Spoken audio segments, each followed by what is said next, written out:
Halo semuanya. Selamat datang kembali di kanal cerita kita. Pernahkah kalian mendengar dongeng tentang seorang gadis pemberani yang lahir dari buah mentimun emas? Hari ini, kita akan menyelami salah satu cerita rakyat paling terkenal dari Jawa Tengah, yaitu kisah Timun Mas. Cerita ini bukan hanya tentang petualangan seru, tapi juga penuh dengan pesan moral tentang keberanian, kecerdikan, dan kekuatan cinta seorang ibu. Jadi, siapkan diri kalian. Kita akan memulai perjalanan menakjubkan bersama Timun Mas. Di sebuah desa yang tenang, hiduplah seorang janda tua bernama Mbok Sirni. Hari-harinya terasa begitu sepi. Keinginannya yang paling dalam adalah memiliki seorang anak untuk menemaninya. Setiap hari, ia berdoa tanpa henti, memohon kepada Yang Kuasa agar dikaruniai seorang anak. Suatu malam, saat ia sedang berdoa dengan khusyuk, sesosok makhluk raksasa yang besar dan menakutkan tiba-tiba muncul di hadapannya. Raksasa itu tertawa menggelegar. Suaranya membuat tanah bergetar. "Aku mendengar doamu, wanita tua," katanya. "Aku bisa memberimu seorang anak. Tapi ada syaratnya." Mbok Sirni, yang terkejut sekaligus penuh harap, bertanya, "Apa syaratnya, Tuan Raksasa?" Raksasa itu menyeringai, "Saat anak itu berusia 17 tahun, kau harus menyerahkannya kembali padaku. Dia akan menjadi santapanku." Hati Mbok Sirni hancur mendengar syarat mengerikan itu. Namun, kerinduannya pada seorang anak begitu besar hingga mengalahkan rasa takutnya. Dengan berat hati dan suara bergetar, ia pun menyanggupi perjanjian tersebut. "Baiklah," bisiknya, "aku setuju." Raksasa itu kemudian memberinya beberapa biji mentimun yang tampak berkilauan di bawah sinar bulan. "Tanam biji ini," perintahnya, lalu menghilang ke dalam kegelapan malam. Keesokan paginya, dengan harapan baru yang bercampur cemas, Mbok Sirni menanam biji mentimun ajaib itu di ladang belakang rumahnya. Ajaib, hanya dalam beberapa hari, tanaman itu tumbuh dengan sangat subur. Dari sekian banyak buah mentimun, ada satu yang tumbuh luar biasa besar dan warnanya keemasan, bersinar terang di bawah matahari. Mbok Sirni tahu, buah inilah yang istimewa. Dengan hati-hati, ia memetik buah mentimun raksasa itu dan membawanya pulang. Saat ia membelahnya dengan perlahan, keajaiban pun terjadi. Di dalamnya, terbaring seorang bayi perempuan yang sangat cantik dan mungil. Kulitnya secerah emas. Mbok Sirni menangis haru. Ia memeluk bayi itu dengan penuh kasih sayang dan memberinya nama Timun Mas. Sejak saat itu, hidup Mbok Sirni tidak lagi sepi. Tahun demi tahun berlalu. Timun Mas tumbuh menjadi seorang gadis yang cantik jelita, baik hati, dan sangat rajin membantu ibunya. Ia adalah sumber kebahagiaan bagi Mbok Sirni. Namun, di balik senyumnya setiap kali melihat Timun Mas, hati Mbok Sirni selalu diselimuti kecemasan. Bayangan perjanjiannya dengan raksasa selalu menghantuinya. Hari di mana Timun Mas akan berusia 17 tahun semakin dekat, dan ketakutannya semakin menjadi jeti. Mbok Sirni tidak bisa tidur nyenyak.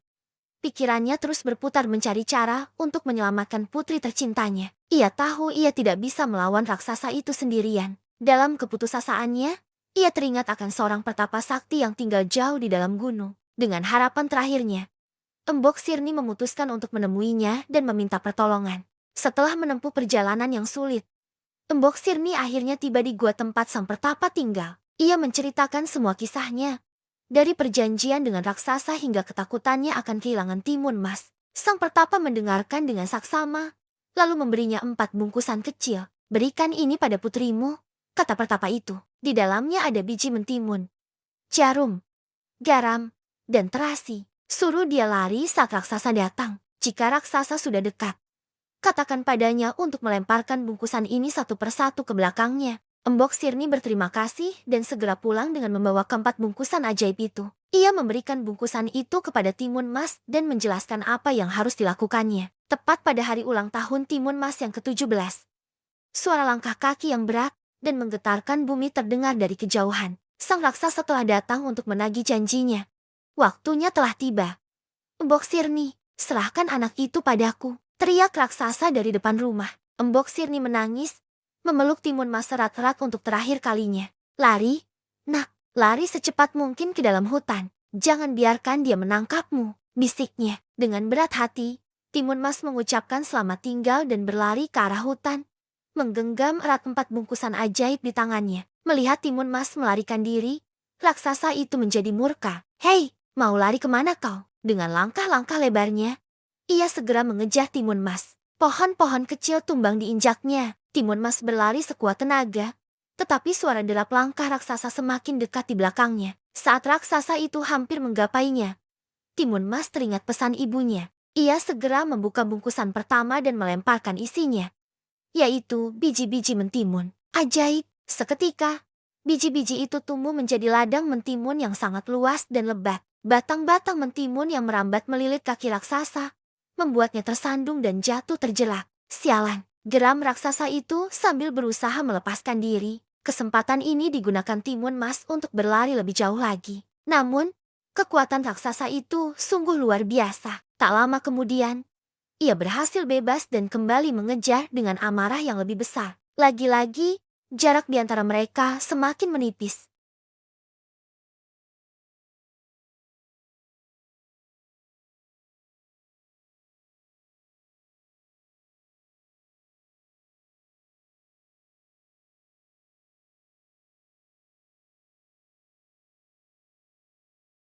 Kini hanya tersisa 2 bungkusan. Dengan tangan gemetar, ia membuka bungkusan ketiga yang berisi garam dan menebarkannya ke tanah di belakangnya. Seketika, daratan di belakangnya berubah menjadi lautan yang luas dan bergelombang. Raksasa yang sedang berlari kencang tak sempat berhenti dan langsung terjebur ke dalam lautan itu. Ia terkejut dan panik karena tidak bisa berenang dengan baik. Ia berjuang keras untuk tetap mengapung dan berenang menyeberangi lautan. Meski butuh waktu lama, dengan kekuatannya yang besar, raksasa itu akhirnya berhasil mencapai tepi seberang. Kini, amarahnya sudah di puncak. Timun Mas, aku tidak akan melepaskanmu, teriaknya. Suaranya menggema di seluruh hutan. Timun Mas sudah sangat kelelahan, tapi ia tahu ini adalah kesempatan terakhirnya. Ia membuka bungkusan terakhir yang berisi terasi. Tanpa ragu, ia melemparkannya sekuat tenaga ke arah raksasa yang sedang mendekat.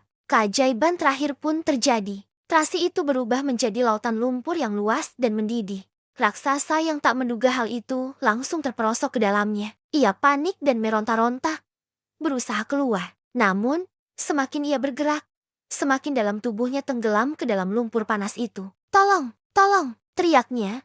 Namun tak ada yang bisa menolongnya. Perlahan tapi pasti, lumpur mendidih itu menelan seluruh tubuh raksasa, hingga ia lenyap tak bersisa. Bahaya telah berakhir. Timun Mas terdiam sejenak, mengatur napasnya yang tersengal. Ia selamat. Dengan sisa tenaganya, ia berjalan kembali pulang ke rumah.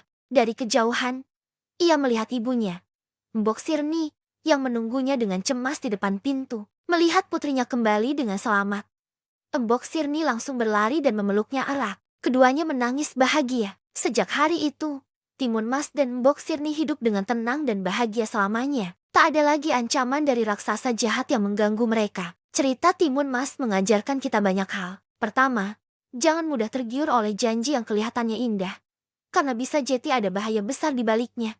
Seperti janji raksasa kepada Mbok Sirni. Kedua, keberanian dan kecerdikan, seperti yang ditunjukkan Timun Mas, dapat menyelamatkan kita dari situasi yang paling berbahaya sekalipun. Dan yang terpenting, kekuatan doa dan cinta seorang ibu adalah pelindung terkuat bagi anaknya. Nah, itulah kisah Timun Mas yang melegenda. Bagaimana menurut kalian? Cerita ini benar-benar menunjukkan bahwa dengan akal dan keberanian, kita bisa mengatasi rintangan sebesar apapun. Terima kasih banyak sudah menyimak cerita hari ini sampai selesai. Jangan lupa untuk like, komen, dan subscribe channel ini agar kalian tidak ketinggalan cerita-cerita menarik lainnya dari Nusantara. Sampai jumpa di video berikutnya.